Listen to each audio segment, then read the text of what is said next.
안녕하세요. 오늘은 신풍제약에서 코로나 치료제로서 효과를 확인하고자 했던 피라맥스의 임상시험 관련하여 이야기해볼까 합니다.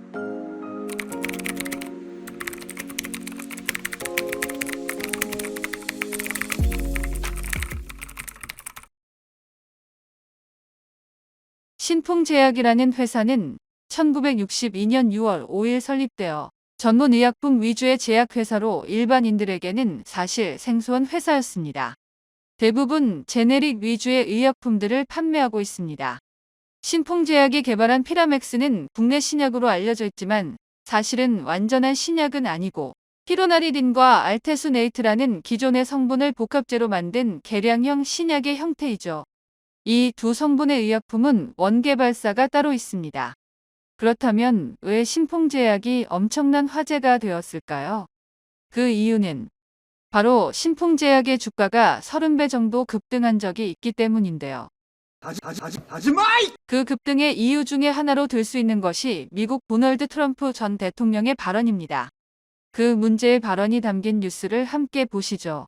Dr. Anthony Fauci declared the drug has not actually been proven to help. Is there any evidence to suggest that, as with malaria, it might be used as a prophylaxis against COVID-19? No, the answer is no, and the evidence that you're talking about, John, is anecdotal evidence. But President Trump pushed on, leading to a rare public rebuke by the nation's foremost expert on infectious diseases. May work, may not work. I feel good about it. That's all it is, just a feeling. 해당 영상에서 보셨듯이 트럼프는 개인적인 느낌에 근거하여 말라리아 치료제인 클로로킨 계열의 약물이 코로나를 해결할 수 있는 게임체인저로 사용될 수 있다고 언급하고 있습니다. 임상시험을 통해 결과를 보지 않았는데도 말이죠. 이를 들은 미국 대통령 수석 의료자문관이었던 앤서니 파우치는 트럼프의 발언이 근거가 없으며 데이터 확인이 필요하다고 언급하면서 트럼프의 발언을 문제 삼았습니다.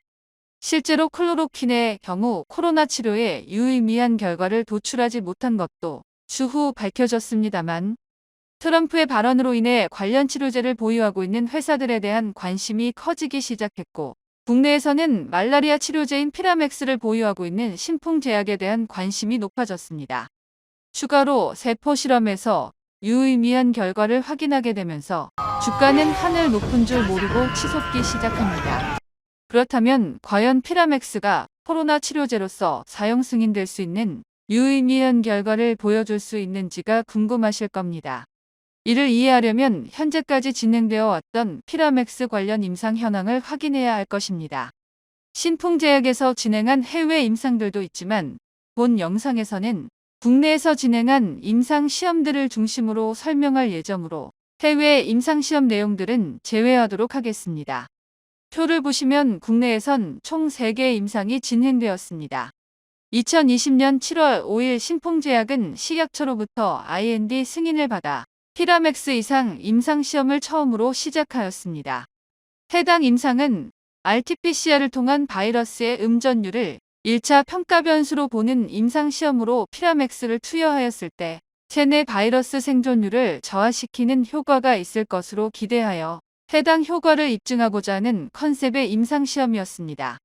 약 7개월 동안 대상자 110명을 모집하여 이후 신풍제약은 약 4개월이 지난 2021년 7월 5일 그 결과를 발표하였습니다. 여기서 중요한 부분은 이상 임상시험은 탐색적 목적으로 진행된 것이므로 탐색적 결과만으로는 식약처의 승인을 받을 수 없다는 것과 프로토콜에 사전에 계획된 분석 방법만 임상시험 결과로서 인정받을 수 있다는 사실을 여러분들은 기억하셔야 합니다. 더 설명하겠지만 추가로 신풍제약은 1차 평가 변수 입증 실패로 인해 사전에 프로토콜에 명시되지 않은 추가 분석을 진행하였고 이런 부분들이 삼상에 어떻게 반영이 되었는지를 확인해 보는 것도 좋을 것 같습니다. 우선 표를 보시면 신풍제약도 바이러스 음전율과 관련하여 위약 대비 피라맥스가 효과적임을 입증하지 못했음을 인정하였습니다.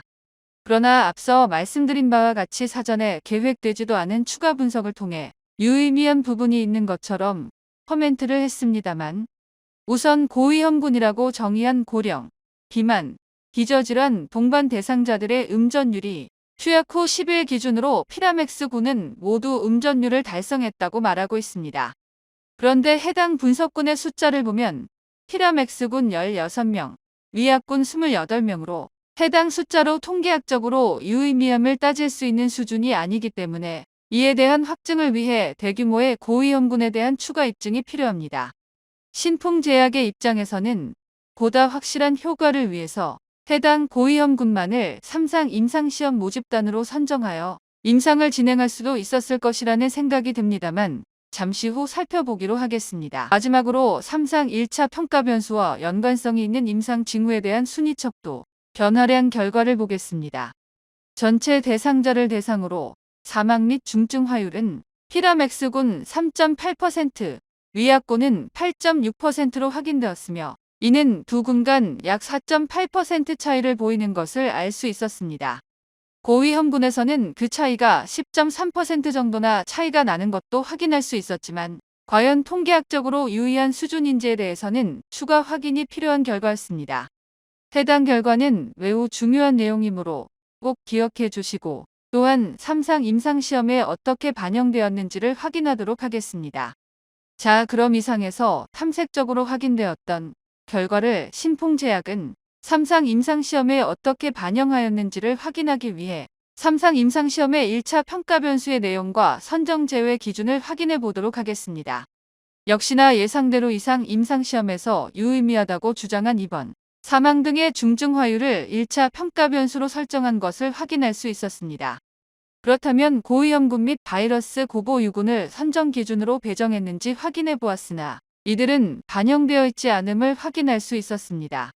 모집단을 축소하게 되었을 때 이는 실제 시판 허가 시 반영되며 실질적으로 처방 가능한 범위가 축소되는 부분이므로 경제적 가치 판단으로 인해 모든 경증 및 중등증 환자를 모집하고자 했던 것이 아닐까 하는 생각이 듭니다만 이는 신풍제약의 공식 입장을 확인해 봐야 할 것으로 보입니다.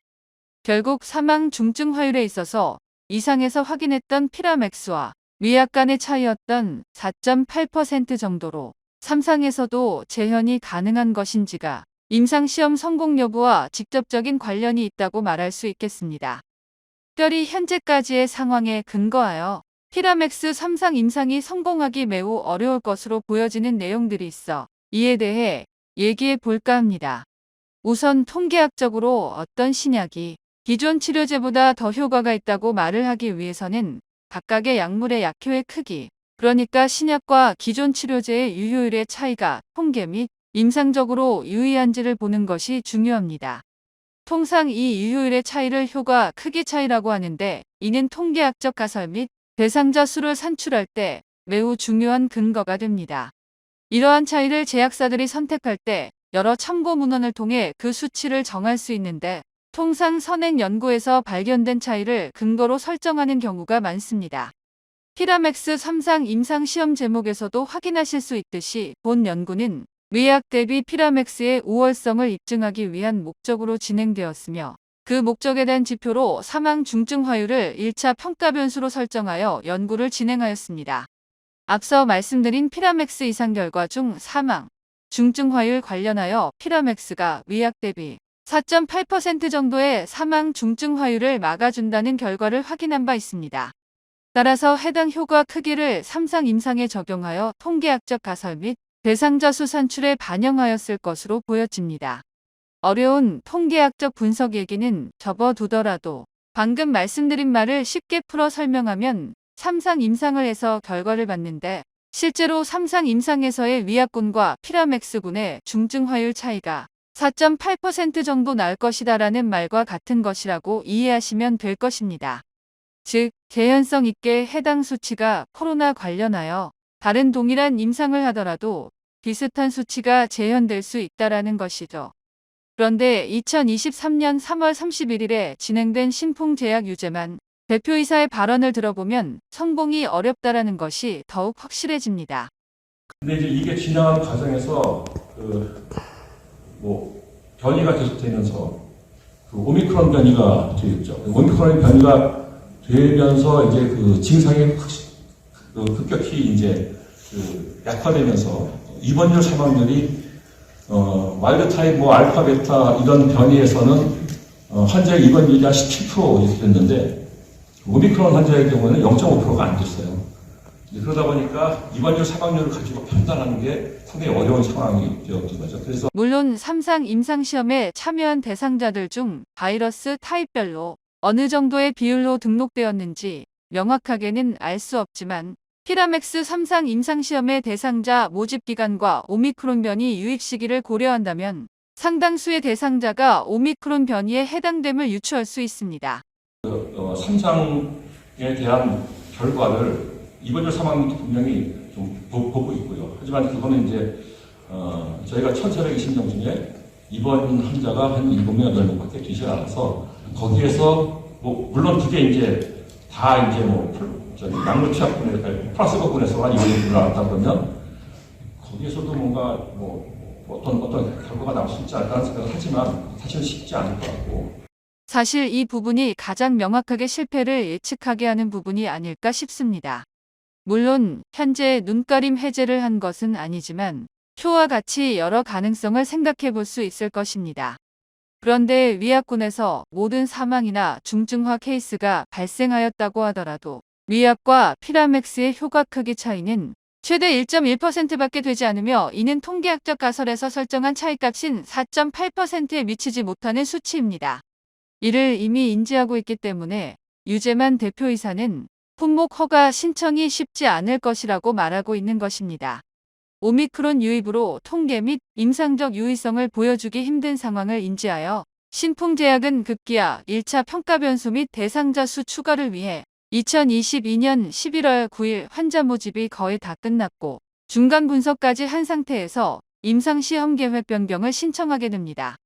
이는 중대한 변경으로 중앙약사심의위원회까지 상정되어 변경 관련 적절성에 대한 논의가 2023년도 2월 10일에 진행되었습니다. 결론부터 말씀드리자면 위원회에서는 신풍제약의 이러한 변경에 대해 모두 부정적인 의견을 피력하였고 결국 신풍제약은 1차 평가 변수 변경을 할 수 없게 되었습니다. 물론 신풍제약은 공시를 통해 변경 승인이 된 것처럼 말하고 있지만 내용을 잘 살펴보시면 2차 평가 변수로서 모든 증상의 지속적 소실까지의 시간, 조기 회복률, 증상 및 바이러스 재발 억제율 등이 추가되었을 뿐이며 시험 대상자 수도 기존 1420에서 변경이 없는 상황입니다. 기존의 1차 평가 변수였던 중증화율 예방과 관련하여 변경이 없으므로 신풍제약은 해당 지표를 통해 통계 및 임상적 유의성을 입증해야 하는 상황입니다. 중앙약심위원회의 회의록의 내용 중 변경 신청한 1차 평가 항목인 증상의 소실은 기존 임상계획서의 2차 평가 항목과 거의 유사한 것으로 보입니다.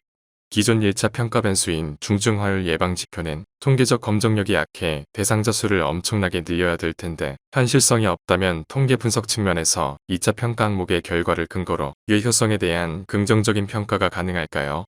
와 같은 질문이 있었고 이는 기존의 1차 평가 변수로 약효를 보이기 어려우니 2차 평가 변수로서 긍정적인 결과를 보인다면 허가가 가능할 것이냐라고 묻는 것과 같습니다.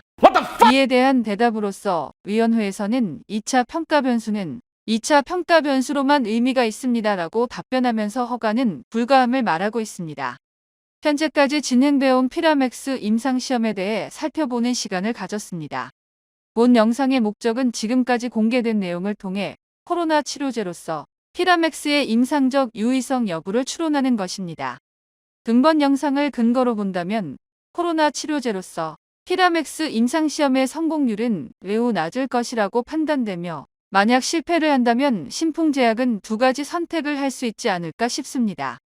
첫째로는 임상시험 자진 철회, 둘째로는 1차 평가 변수를 변경한 대규모 3상 임상시험 진행이 있을 것입니다. 물론 결정은 회사가 하겠지만 2023년도 주주총회 내용을 본다면 아마도 추가 임상을 통해 약물을 개발하겠다고 할 가능성이 더 높을 것 같습니다. 그렇지만 지금까지 신풍제약이 피라맥스 임상을 시작한 지 3년이 넘어가는 시점에서 추가 임상을 한다고 하더라도 엄청난 시간이 소요될 텐데 실익을 기대하기에는 어렵지 않을까 생각해 봅니다. 지금까지 영상 시청해 주셔서 감사드립니다.